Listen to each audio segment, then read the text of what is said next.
So, what do you notice with your clients? They experience changes. How fast? Is it like placebo effect, or do you have some research effects? What is happening? Yeah, so much like you, Elizabeth, I banged both of my kids' cord blood as well too, about Mm, 25, 23 years ago.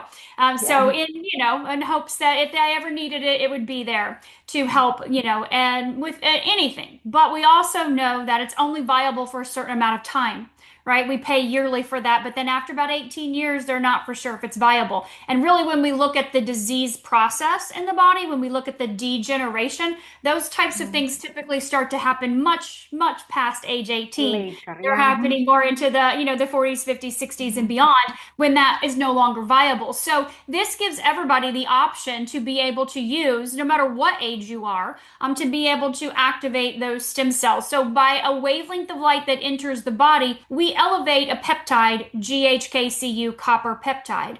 Now, that Okay. peptide in and of itself has thousands of studies and research and benefits of elevating it because it is a peptide that declines as we age. It's the superhero of all peptides. GHK is known as the fountain of youth. And so it resets or upregulates over 4,000 of our genes. And that's where that stem cell activation comes in because of Hmm. one of the genes that's responsible. So when we look at people's bodies repairing, they repair at very different rates, depending on what's going on with them, depending on if it's something chronic or something acute.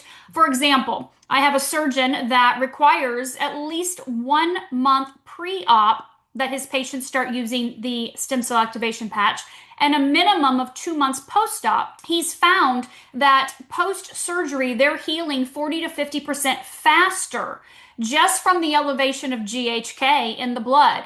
And when they're having a surgery on their face, they're having that at a much older age, correct? Where they don't Yeah. have those active stem cells. And so we see that across the board when we look at wound healing, whether someone's had a surgery, hip replacement, knee replacement, maybe they've been in a car accident or something else and they've had to have a surgery or an injury. When we look at the body getting into balance, here's what we can see based on clinical studies. We can start to see changes in as early as 3 to 6 weeks. Now, in people that are reporting it, in the blood, we can see things happen immediately. Within the first 24 hours, we're seeing the elevation of this peptide. We're seeing the upregulation of genes. We're seeing changes within the first, couple days, 7 days. We're seeing changes when we're looking at physio suites, biopulsars, blood, urine.